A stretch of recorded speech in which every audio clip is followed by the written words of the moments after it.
Class 12th के MP board के सभी विद्यार्थियों लीजिए, यहां पर मैं आपके लिए आज जो पेपर देने जा रहा हूं वो 7 मार्च के लिए बहुत ही हेल्पफुल साबित होगा।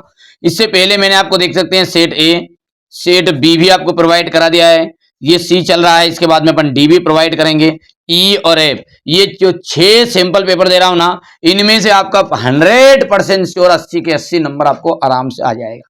थोड़ा बहुत और अपन ओटी क्वेश्चन पर कवर करेंगे, बस उसके अलावा अतिरिक्त तो कोई पढ़ने की जरूरत नहीं पड़ेगी। चलिए शुरू करते हैं, बढ़िया से सारी चीजों को समझिएगा, है ना। तो सबसे पहला क्वेश्चन नंबर जो 1 है, इसमें क्या कह रहा है वो कि बाजार कब जाना चाहिए। देखिए बाजार जो है ना वो कब जाना चाहिए, जब मन खाली ना हो। अच्छा, बाजार दर्शन जो पाठ है उस पाठ के अनुसार, ज्ञानेंद्र कुमार का जो पाठ है तो उसके अनुसार बाजार कब जाना चाहिए, तो जब मन खाली ना हो। ठीक है, गलत ऑप्शन पे कर दिया मैंने, बोला तो सही, जब मन खाली ना हो। ठीक है, ये राइट रहेगा भाई वाला। निम्नलिखित में से विज्ञान संबंधी तकनीकी शब्द है, निम्नलिखित में से विज्ञान संबंधी तकनीकी शब्द है, तो यहां से नाभिक।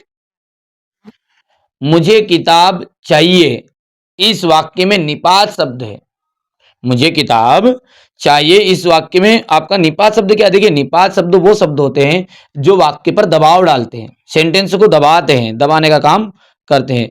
यानी कि क्या आ जाएगा इसमें, चाहिए नहीं, किताब भी नहीं, मुझे भी नहीं। देखो मुझे किताब चाहिए, मुझे भी किताब चाहिए था, और दीदी माता फोड़ तुम्हारी तो भी मतलब यहाँ पे सेंटेंस पर दबाव डालने का काम भी कर रहा है।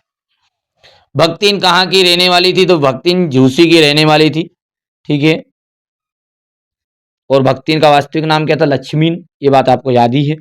महादेवी वर्मा द्वारा रचित एक संस्मरण है, इसका नाम बताइए। तो महादेवी द्वारा जो रचा संस्मरण है वो क्या है आपका, भक्ति नामक जो है वही है।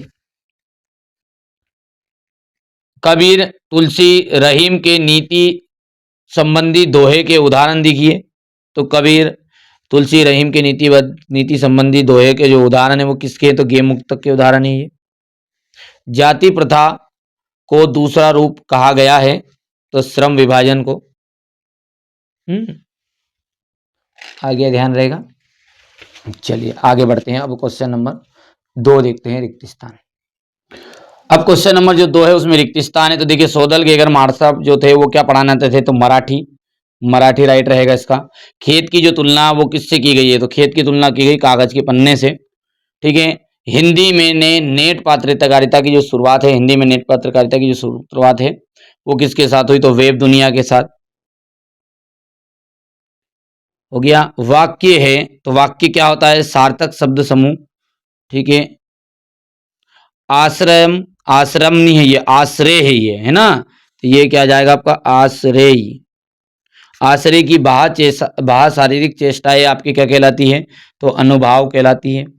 चांद सिंह को कहा जाता है, तो चांद सिंह को क्या कहा जाता है, शेर के बच्चे को चांद सिंह कहा जाता है। तो ये हो गया आपका शेर के बच्चे को, हो गया, याद रहेगा। अच्छा, अब अगला क्या है आपका, राखलदास बनर्जी। राखलदास बनर्जी 1922 में मोहनजोदड़ो आए। तो राखलदास बनर्जी 1922 में मोहनजोदड़ो आए थे क्या, तो बिल्कुल सत्य बात है। शक्ति जो होती है 5 प्रकार की होती है भैया, ओ दादू। शक्ति जो होती है 3 प्रकार की होती है, अभिधा, अभिधा, लक्षणा और व्यंजना। हो गया। संभवतः बरसात हो, प्रश्नवाचक वाक्य है क्या, नहीं, ये आपका संदेहवाचक है, इसलिए ये बात आपकी गलत हो गई, संदेहवाचक वाक्य।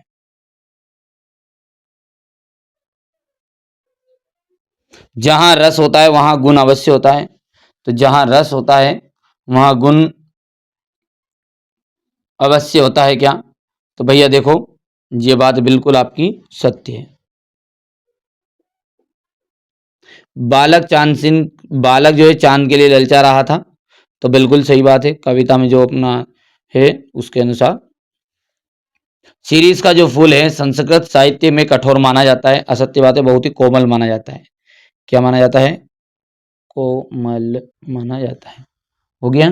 अब देखिए सही जोड़ी, देखिए कहानी कथाकार, कथानक, कथानक में क्या जाएगा आपका, कहानी। संपादकीय पृष्ठ, तो अखबार की अपनी आवाज। सिल्वर वेडिंग, सिल्वर वेडिंग का जाएगा यशोधर बाबू।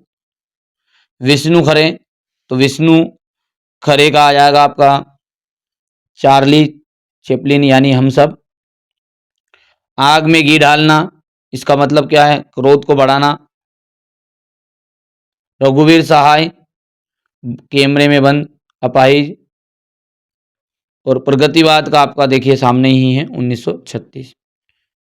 ठीक है, तो ये 1936 क्या है इसका?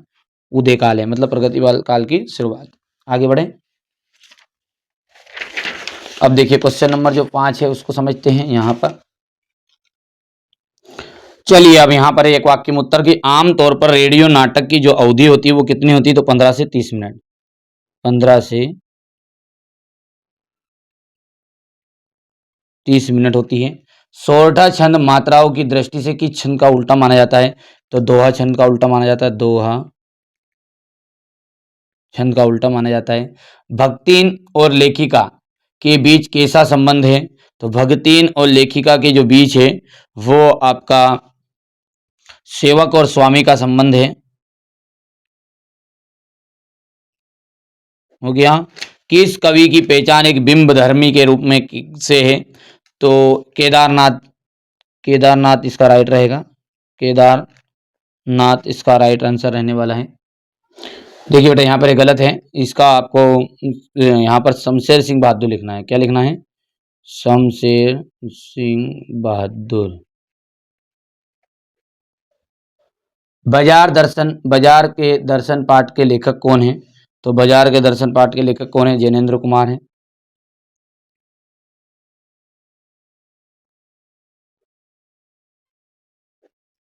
प्रयोगवाद का प्रारंभ काल है, तो प्रयोगवाद का प्रारंभ काल है सन 1943। ठीक है, रहेगा भैया। चलिए इसके बाद में है सूर्यकांत त्रिपाठी ने राजला की जो कोई 2 उपन्यासों के नाम लिखिए। तो एक तो अल्पक लिख सकते हैं आप, अपलक, अपलक, और एक हो जाएगा निरूपमा, और भी है, लिख सकते हैं। रहेगा भैया ध्यान इतना। चलिए आगे बढ़ते हैं। क्वेश्चन नंबर 6 से लगा के 23 तक का मैं आपको पूरा सॉल्यूशन पीडीएफ के थ्रू समझा देता हूँ। देखिए ये लिख दिया है ना, आराम से आपको कंप्लीट करना है। और मैंने आपसे वादा किया कि मैं आपको जो क्वेश्चन पेपर दे रहा हूँ ये सारे के सारे 6 पेपर इन्हीं में से आपका पूरा आ जाएगा। केवल थोड़ा बहुत अपने को ऑब्जेक्टिव क्वेश्चन अलग से पढ़ने की जरूरत पड़ेगी, वो भी मैं प्रोवाइड करा दूंगा। तो पहली बार आप चैनल पे सब्सक्राइब जरूर कर लीजिएगा। चलिए तो यहाँ से अपन क्लास को आगे बढ़ाते हैं। अब देखिए क्वेश्चन नंबर जो 6 है उससे 23 तक का सॉल्यूशन अपन देख लेते हैं। ये है आपका सेट सी का पूरा सॉल्यूशन। ठीक है, प्रगतिवाद की विशेषताएं लिखना है आपको। तो देखिए प्रगतिवाद की विशेषताओं में कुछ भी नहीं है, शोषित और गरीब वर्ग के जीवन का चित्रण इसमें किया गया है। इसमें सामाजिक अन्याय और शोषण का विरोध किया जाता है। प्रगतिवादी साहित्य में मानवता और समानता पर जोर दिया गया है। इसमें यथार्थ जीवन की समस्याओं को स्पष्ट रूप से दिखाया जाता है। ठीक है, क्या क्या बोला है मैंने कि प्रगतिवाद में शोषित और गरीब वर्ग के जीवन का चित्रण, अन्याय और शोषण का विरोध किया गया है, मानवता और समानता पर जोर दिया गया है, और यथार्थ जीवन की समस्या को स्पष्ट रूप से दिखाया गया है। अब इसका अथवा वाला जो है इसको देखते हैं कि निम्नलिखित मतलब जो नई कविता है उसके प्रमुख कवि के नाम लिखने हैं और दो उनकी रचनाएं देनी है। शमशेर सिंह बहादुर कुछ कविताएं, दूसरा सप्तक। मुक्तिबोध गजानन माधव मुक्तिबोध पूरा नाम है इनका। चांद का मुंह टेढ़ा है अंधेरे में, इनकी रचनाएं। देखो बेटे नीचे रचनाएं है ना और कवि के नाम है ऊपर वाले। रघुवीर सहाय लोग भूल गए हैं और सीढ़ियों पर धूप। अगला क्या है हमारा? धर्मवीर भारती, कनुप्रिया, अंधायुक्त, भवानी प्रसाद मिश्र का आ जाएगा सतपुड़ा के जंगल और गीत फरोश। ये तो आप कर भी सकते, कोई दिक्कत नहीं है। बात मुद्दे की यहाँ से शुरू होगी। भाषा को साहूलियत से बरतने का क्या अभिप्राय है? तो भाषा को साहूलियत से बरतने का अर्थ क्या है? भाषा का प्रयोग सरल, सहज और स्वाभाविक ढंग से करना। तो भाषा का प्रयोग क्या हो जाएगा? सरल, सहज और स्वाभाविक ढंग से करना। भाषा को कठिन या दिखावटी न बनाकर उसे भावों और विचारों के रूप में स्पष्ट रूप से व्यक्त करना करने का साधन बनाना ही भाषा को साहुलियत से बरतना कहलाता है। मतलब कुल मिला के बात क्या है, भाषा को साहुलियत से बरतने का मतलब कि भाषा को साहुलियत से बरतने का अर्थ है भाषा का प्रयोग सरल, सहज और स्वाभाविक ढंग से करना। भाषा को कठिन और दिखावटीपन नहीं बनाना चाहिए और अपने भाव और विचार को स्पष्ट रूप से व्यक्त करना का साधन ही बनाना चाहिए। इसी को कहते हैं भाषा का साहुलियत बरतना। उड़ने और खिलने से कविता का क्या आशय है? उड़ने और खिलने से कविता का क्या आशय है? देखिए, उड़ने में, कविता में उड़ने का आशय है कवि की कल्पना की स्वतंत्रता से है, जिससे उसका मन सीमाओं से ऊपर उठकर विचार करता है। खिलने का अर्थ क्या है? कवि के भावों का आनंद सौंदर्य सृजन के रूप में व्यक्त करना। ठीक है, अब ये भी चीज़ याद नहीं रह पाई इतनी, तो ये भी नहीं लिखना है, ये भी नहीं लिखना है। लिखना कहाँ से? यहाँ से लिखना। कविता के माध्यम से कवि का मन मुक्त होकर कल्पना करता है और उसके भाव सुंदर प्रकट होते हैं। इसी को कहते हैं कविता का उड़ने और खिलने का अर्थ है। चाहो तो कैसा भी कर सकते, पूरा चाहो तो पूरा कर सकते। ठीक है, अगला क्वेश्चन क्या कह रहा है? क्वेश्चन नंबर 8, मुक्तक काव्य की परिभाषा उदाहरण सहित लिखिए। मुक्तक काव्य की परिभाषा आपको लिखनी है, वो भी उदाहरण सहित। तो देखो, जो कविता अपने आप में पूर्ण हो जाए, जो कविता अपने आप में पूर्ण हो जाए और किसी कथा पर निर्भर ना हो, उसे कहते हैं मुक्तक काव्य। देखो उदाहरण क्या है? मन के हारे हार है, मन के जीते जीत। ये किसका उदाहरण हो गया आपका? मुक्तक काव्य का परिभाषा और उदाहरण। कर पाओगे? अब अगला क्वेश्चन क्या कह रहा है उसको देखो ध्यान से।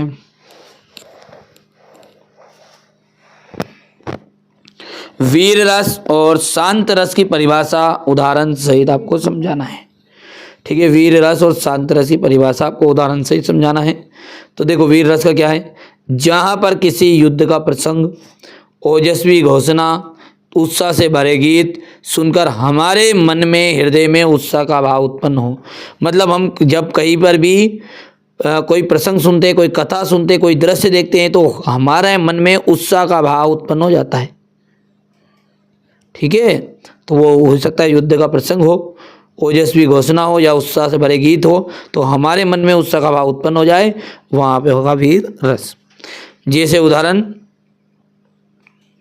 ठीक है, कि बुंदेले हरबोलो के मुख से हमने सुनी कहानी थी, खूब लड़ी मर्दानी वो तो झांसी वाली रानी थी।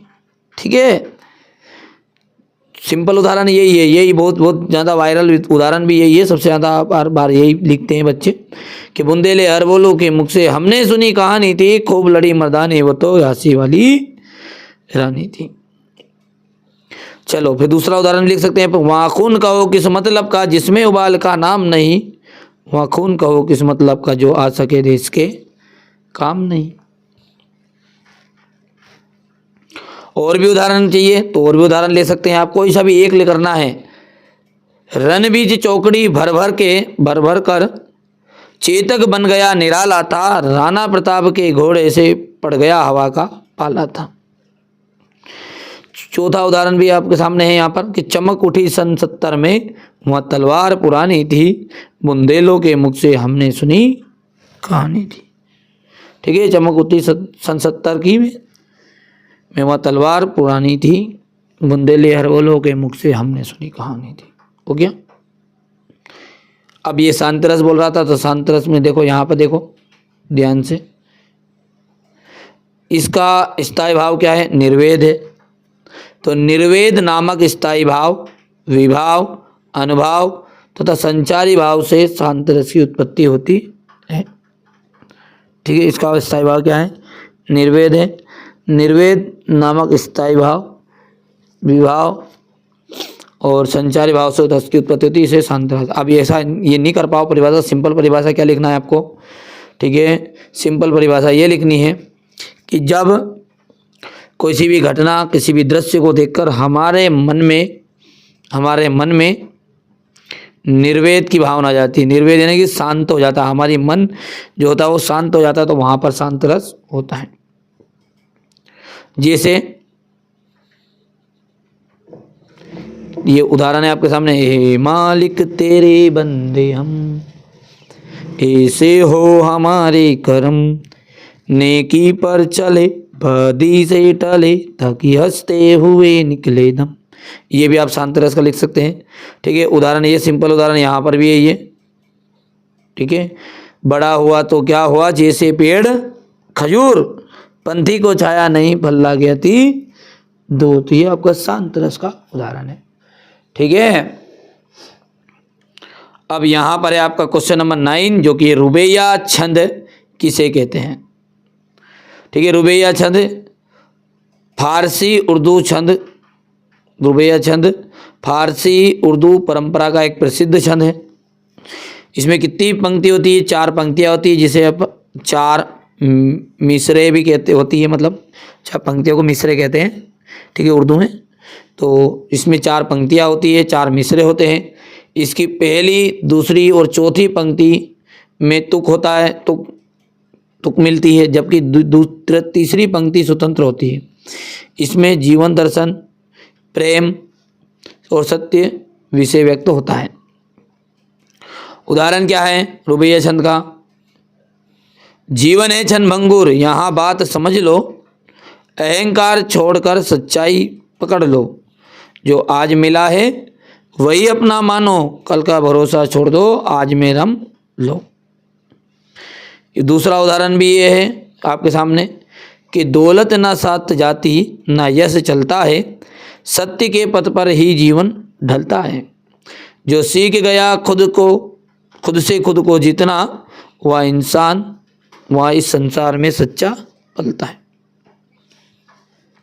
और भी एक सरल उदाहरण है, यदि आप इसको करोगे तो और भी आपको रुबैया छंद समझ में आ जाएगा कि मंदिर मस्जिद से ऊपर इंसान बनो, मंदिर मस्जिद से ऊपर क्या बनो, इंसान बनो, नफरत छोड़कर प्रेम की पहचान बनो, जो खुद को जान गया भीतर से वही जीवन के रहस्य का ज्ञान बनो। वाह वाह वाह लिख दो, वाह वाह वाह। ठीक है, रुबैया छंद बताया मैंने, हो गया। यहाँ से आप कर सकते हैं। मानवीय अलंकार और प्रकाश पुनरोक्ति प्रकाश अलंकार की परिभाषा उदाहरण से ही देनी है।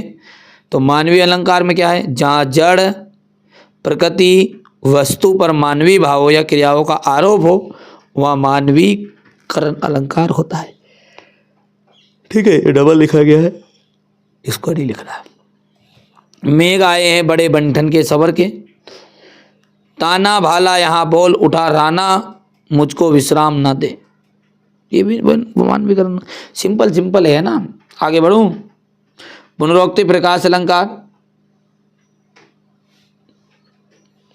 जहां एक ही शब्द का समान अर्थ है, जहां एक ही शब्द है का समान अर्थ में एक से अधिक बार प्रयोग हो वहां पुनरोक्ति प्रकाश अलंकार होगा। ठीक है, मधुर वचन कही कही पर तोसी, क्या बोला है, मधुर वचन कही कही पर तोसी। यहाँ पर क्या है, कही शब्द 2 बार आया है और दोनों का अर्थ एक ही, यहाँ पुनरोक्ति प्रकाश अलंकार है। समझ में आ गया पुनरोक्ति प्रकाश अलंकार कि जहाँ एक ही शब्द का समान अर्थ में एक से अधिक बार प्रयोग हो वहाँ पुनरोक्ति प्रकाश अलंकार होगा। दूसरा शब्दों में यहाँ पे लिख सकते हैं, जहाँ एक ही शब्द की बार बार आवृत्ति हो और अर्थ समान हो। सिंपल ये लिखो ना यार, खत्म करो, ऊपर को डिलीट करो, हटाओ आगे को, इसको पूरे डिलीट करो, हो गया। नीचे वाला करना। दूसरा भी देख सकते हैं अपन इसमें, आदरु दे दे बोलियत बायसो बोली बली की बेर। अब देखिए क्वेश्चन नंबर जो 10 है इसमें आ जाएगा आपका संस्मरण और रेखा चित्र में अंतर। चलिए यहाँ पर अपन अंतर देख रहे हैं संस्मरण और रेखा चित्र में, तो समझ लेते हैं।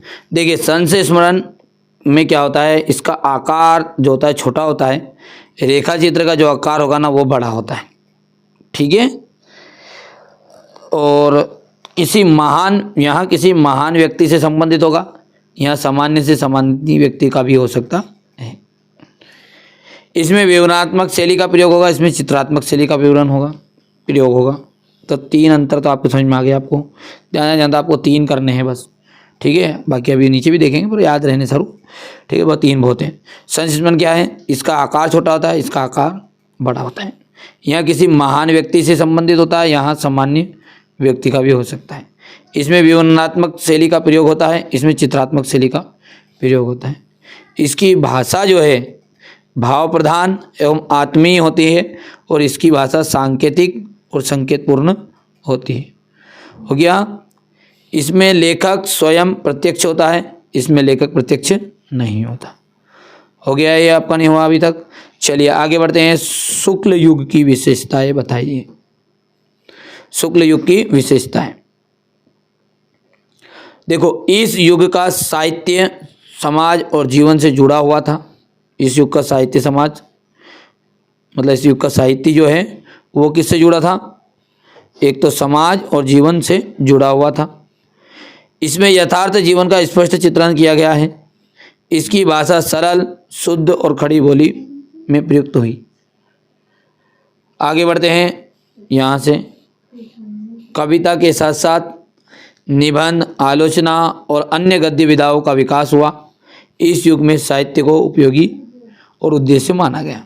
हो गया, कर पाओगे? अब क्वेश्चन नंबर 11 देखिए ध्यान से। यहाँ से, जेब के भरे और मन के खाली होने पर मन की क्या दशा होती है? तो देखिए, जेब के ये जब नहीं है, जब व्यक्ति की जेब भरी होती है, जब ये व्यक्ति की जेब भरी होती है लेकिन मन खाली होता है तो मन में क्या होगा? असंतोष और बेचैनी और खोखलापन रहता है। समझ में आ रहा है कि जब व्यक्ति की जेब तो भरी है, पैसा तो है, लेकिन मन खाली है, तब मन में क्या होता है? असंतोष और बेचैनी होती है, खोखलापन होता है। धन होने पर भी व्यक्ति को सच्चा सुख और शांति नहीं मिलती। उसका जीवन अर्थहीन और नीरस हो जाता है। वह भीतर से अकेलापन महसूस करता है। इतनी चीज़ें क्लियर है कि जब व्यक्ति की जेब भरी होती है लेकिन मन खाली होगा तो मन में क्या होगा? असंतोष होगा, बेचैनी होगी, मन में खोखलापन रहेगा। मन धन होने पर भी उसे सच्चा सुख नहीं मिलेगा, शांति नहीं मिलेगी उसे, ठीक है। उसका जीवन अर्थहीन हो जाएगा, नीरस हो जाएगा, मतलब वो अकेलापन महसूस करेगा। राजा के द्वारा कुश्ती की आज्ञा मिलते ही दर्शक क्या करने लग गए? तो राजा द्वारा कुश्ती की आज्ञा मिलते ही दर्शक उत्साह फैल गया। बाजे बजने लगे, भीड़ में चहल पहल तथा आधीरता दिखाई देने लगी। अब क्वेश्चन नंबर 12 क्या कह रहा है आपका? शब्द गुण किसे कहते हैं? इसके प्रकार बताइए। शब्द गुण काव्य की शोभा बढ़ाने वाले गुणों को क्या कहते हैं? शब्द गुण कहते हैं।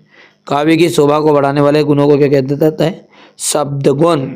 माधुर्य गुण, ओज गुण, प्रसाद गुण, 3 तरह के ये होते हैं। किन्हीं 2 तत्सम और तद्भव शब्द लिखिए। तो अग्नि तत्सम शब्द है, तद्भव उसका आग हो गया। कर्ण आपका तत्सम है, कान इसका तद्भव हो गया, ठीक है। अब क्वेश्चन नंबर 13 क्या कह रहा है उसको देखो ध्यान से कि निम्नलिखित वाक्यों को शुद्ध करके लिखिए। मोहन पुस्तक पढ़ रही है। ओह, लेडीज है क्या मोहन? नहीं है तो पढ़ रहा है, सही बात हो गई। जंगल में शेर चिल्लाऊ लगा। हाँ, चिल्लाऊ कहीं म्याऊ है, कहीं बिल्ली है, कहीं बिल्ली कि म्याऊ म्याऊ करेगी, ठीक है। तो जंगल में शेर चिंघाड़ने लगा। निर्देशानुसार वाक्य परिवर्तित करना है आपको। लता गा रही है, प्रश्नवाचक वाक्य में बदलना है इसे। लता गा रही है, क्या लता गा रही है? क्या लता? आदमी का हवा में उड़ना कठिन है, बिना अर्थ बदले नकारात्मक। देखो, आदमी का हवा में उड़ना आसान नहीं भी यूज हो गया, अर्थ वही है कि जो था। क्वेश्चन 14, सिल्वर वेडिंग पाठ के आधार पर यशोधर बाबू के व्यक्तित्व की विशेषताएं बताइए। तो यशोधर बाबू परंपरावादी और रूढ़िवादी सोच के व्यक्ति हैं। क्या है? परंपरावादी और रूढ़िवादी सोच के व्यक्ति हैं। वे पुराने संस्कार और नियमों को गहराई से जुड़े हुए हैं। वे बदलते समय और नए विचारों को आसानी से स्वीकार नहीं कर पाते। परिवार के प्रति जिम्मेदार होने के बावजूद वे भावनात्मक रूप से कठोर दिखाई देते हैं। ठीक है, अब देखिए क्वेश्चन नंबर जो आपका 14 है उसको समझ लेते हैं बेटा। देखो थोड़े टुकड़े टुकड़े में बनाना पड़ता है। ठीक है बेटा, जिस तरह से आप भी वीडियो देख देख के एक साथ बोरिंग होते हैं ना, तो बनाने में थोड़ी सी टाइम चाहिए, तब व्यक्ति अच्छे से समझा पाता है।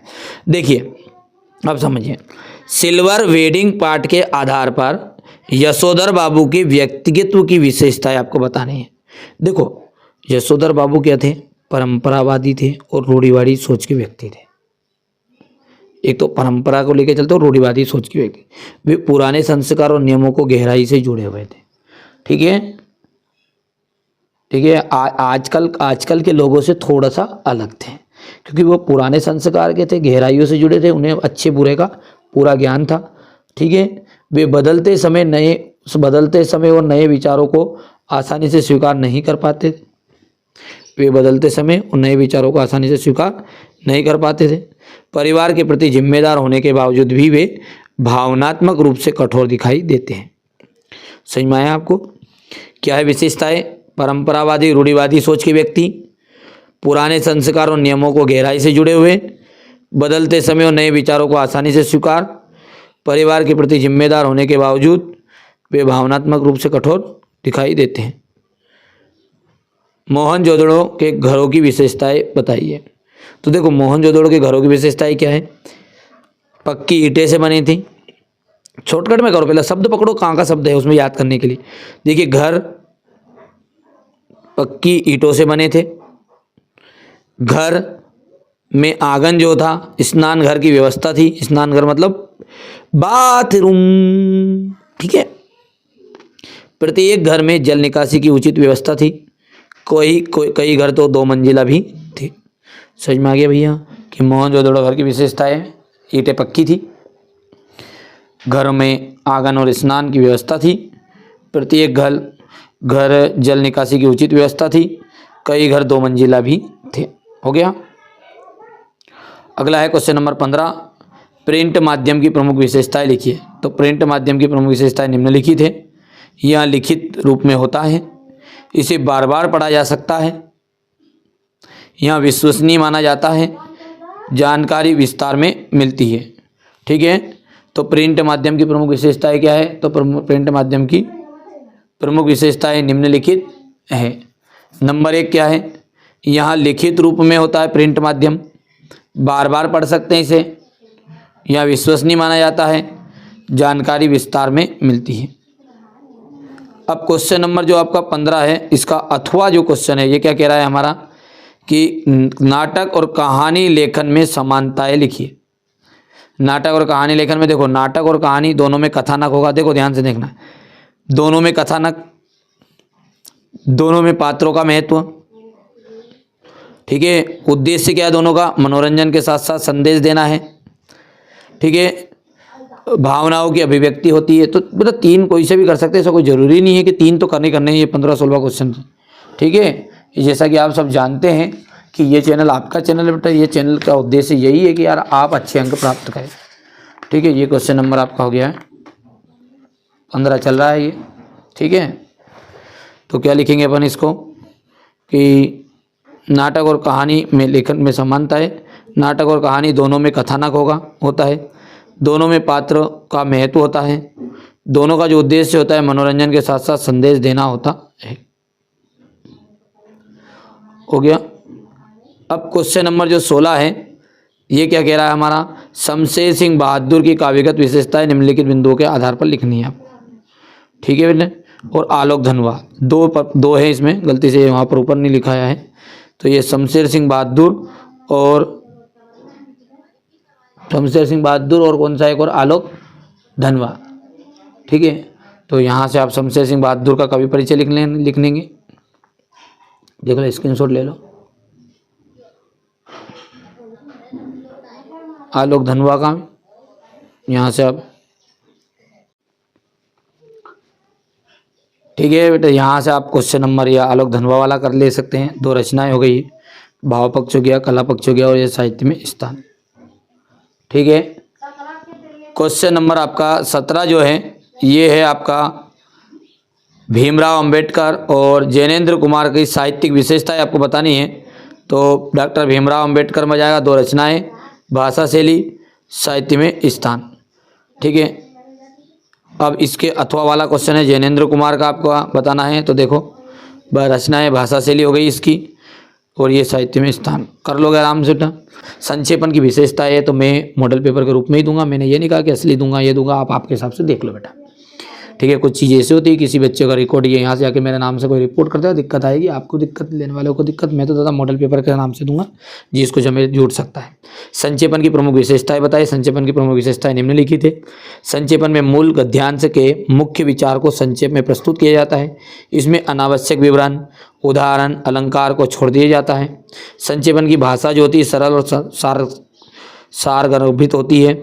संक्षेपण में मूल भाव और अर्थ सुरक्षित रहते हैं। संक्षेपण मूल पाठ से छोटा होता है परंतु अर्थ प्रदान करता है। हो गया। अब क्वेश्चन नंबर ये इसका अथवा रहेगा, एक अच्छे लेखन के लिए ध्यान देने योग्य मुख्य बातें बताइए।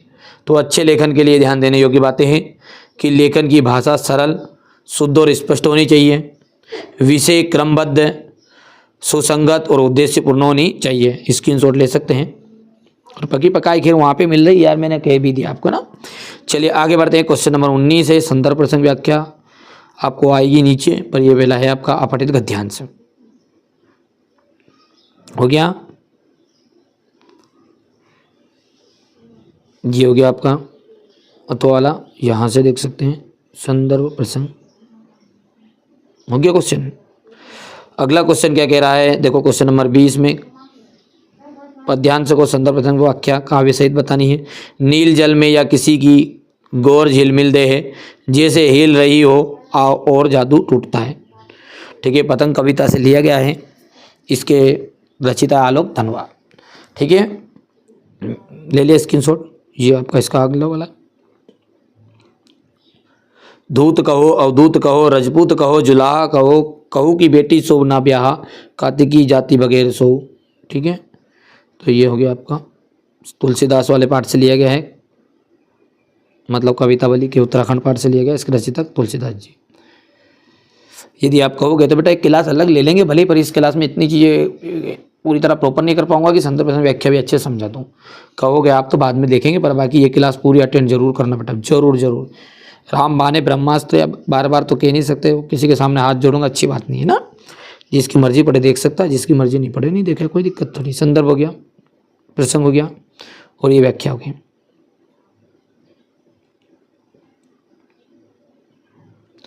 ये यहाँ से देख सकते हैं आप संदर्भ प्रसंग।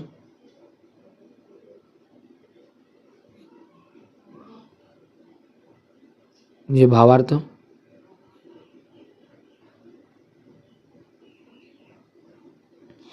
इसके आगे वाला है क्वेश्चन नंबर 22, जो कि कुछ इस तरह का रहेगा आपका।